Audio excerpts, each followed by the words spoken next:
Y por segunda semana consecutiva, los precios de los combustibles tienen una caída. Vamos a informarnos de inmediato de cuánto es el valor que han caído, si es que ya se cambiaron los precios o no en algunas bombas de la capital.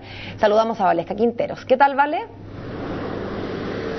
Hola Paola, Germán, ¿cómo están? Buenos días. Por lo menos en esta bencinera de la comuna de Recoleta aún no suben los precios, generalmente lo hacen a partir de las 7 de la mañana u 8 para conversar sobre esta nueva baja, la segunda del mes de marzo. Vamos a conversar esta mañana con el economista Rafael Garay, también para aterrizar un poco este tema, contextualizarlo sobre esta segunda baja, pero también no hay que olvidar que durante el mes de febrero hubo al menos 4 alzas en el precio de las bencinas. Muy buenos días, Rafael. ¿Cómo está? Buenos días.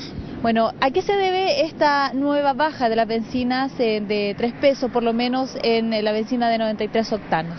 Mira, esta baja más bien marginal y que se ve más el efecto, ¿cierto?, en lo que es parafina y en lo que es petróleo, tiene que ver con una menor demanda en el norte de Estados Unidos por efectos de calefacción y también un mayor abastecimiento, digamos, en términos de oferta, es decir, hay una oferta mayor transitoria del precio de referencia, que en el caso de Chile el relevante es que se fija en el Golfo México, y por otro lado está este tema de menor demanda por calefacción. Eso hace que baje el precio de los combustibles a nivel internacional de manera muy marginal. Recordemos que hoy solamente están cediendo entre 3,2 y 3,7 pesos por litro, y en las últimas 4 semanas el aumento acumulado es de más de 50 pesos. Esta razón que tú mencionas sobre la baja demanda, por lo menos en este sector noreste de Estados Unidos, ¿es solamente un asunto estacional? ¿Cómo se prevé el escenario las semanas próximas? Es un asunto transitorio, pero obviamente la demanda de combustible en esta época, cuando nosotros vayamos ingresando a la época más fría, excepto en el hemisferio sur, obviamente la demanda va a ir cediendo en el hemisferio norte. Desde ese punto de vista, obviamente que los precios deberían tender más o menos a estabilizarse, pero también va a empezar a aumentar la demanda en Chile, sobre todo lo que es calefacción, y eso obviamente va a empujar ciertos precios al alza. Ahora, aquí hay temas de fondo que hay que discutir. Yo creo que los temas de fondo tienen que ver primero con el impuesto específico, y segundo, que cómo es posible que Chile, que es un país que obviamente no está entre los países más ricos del mundo, tenga el sexto precio de combustible más alto del planeta. En ese sentido, ¿el impuesto específico te parece demasiado es demasiado para la realidad de nosotros? ¿De qué forma se podría atenuar o qué factores deberían incidir para que bajara este monto del impuesto específico? El impuesto específico es, a mi entender, bastante alto, y obviamente no se va a eliminar porque son 2.000 millones de dólares muy fáciles de recaudar, porque se recauda sobre volumen, es el impuesto más fácil de recaudar que tiene el Estado. Pero hay un factor: de todo el consumo de combustible en Chile, solamente el 25% está grabado por impuesto específico, ¿ya?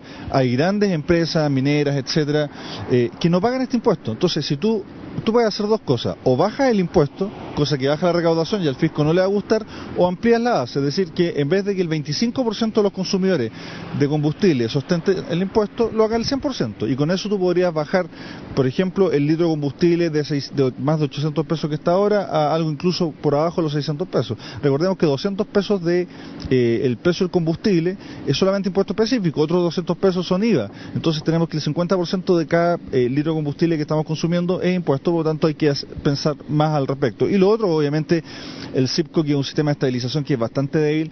El gobierno ha hecho algunos esfuerzos, yo diría, comunicacionales por tratar de explicar que esto funciona. En la práctica esto no funciona, lo sienten todos los consumidores día a día en su bolsillo, por lo tanto esto como sistema no funciona. A ver, para entender un poco lo que tú planteas, a tu juicio, ¿por qué el CIPCO no funciona cuando las autoridades intentan aplicarlo en alguna alza? Lo que pasa es que el CIPCO funciona, como muy bien lo han declarado las autoridades, para grandes variaciones. O sea, si tú tienes variaciones de precio de 10%, es decir, cuando vas a tener un alza que en términos prácticos es de 80 pesos en el litro de combustible en una semana, el CIPCO tiende a frenarla. Lo mismo una baja, si tú vas a tener una baja del 10% más 11%, va a ser más preciso, el precio de combustible, obviamente tiende a frenarlo este sistema de estabilización. Entonces, funciona en alzas o bajas que son más bien dramáticas, fuertes, pero en pequeñas alzas esto no funciona. Entonces tú puedes tener todas las semanas alzas sostenidas de 1 o 2% de manera permanente y el CIPCO nunca operar. Entonces, desde ese punto de vista, el sistema de estabilización que tenemos ahora es malo. Rafael, ¿cómo se puede entender una persona común y corriente, cómo uno le explica que el impuesto específico solamente rija para ellos, para un dueño de un auto, de un camión, los que trabajan día a día en la calle, y no, por ejemplo, para las grandes empresas, para las mineras, por ejemplo? Bueno, teníamos que tratar de explicarle eso en varios campos, digamos, porque en temas de justicia tributaria tenemos varias debilidades, ¿no? Tenemos impuestos regresivos, etcétera, pero tiene que ver con exenciones que en un momento tuvieron sentido, ¿eh? Recordemos los orígenes del impuesto específico. el impuesto específico es un impuesto de reconstrucción post-terremoto del año 85. Lo que pasa es que el impuesto se mantuvo y ahora se argumenta que se mantiene por efectos de contaminación. Pero ojo, las fuentes fijas que están exentas del pago de impuesto específico también generan contaminación y pueden generar incluso más contaminación de la que genera el solo parque automotriz. Entonces, la única explicación para la gente es que esto tiene componente histórico, es decir, bajar los costos de producción de ciertas industrias en ciertos momentos donde eran industrias nacientes, pero eso también, a esta altura, con el precio del cobre que tenemos, me parece un despropósito que las mineras, por ejemplo, no estén pagando el impuesto específico. Clarísimo, Rafael, muchas gracias. Claro, la idea era un poco contextualizar, digo, esta nueva baja de los precios en los combustibles para entender también por qué hay tantas operaciones respecto a esto. Lo que bajó considerablemente también fue el querosene, bajó 17 pesos por litro y el diésel 12 pesos por litro, así es que por lo menos es un alivio para los automovilistas. Germán, Paola. Bueno, una buena noticia entonces, ojalá que dure. Gracias, Valesca. Chao, nos vemos, buenos días.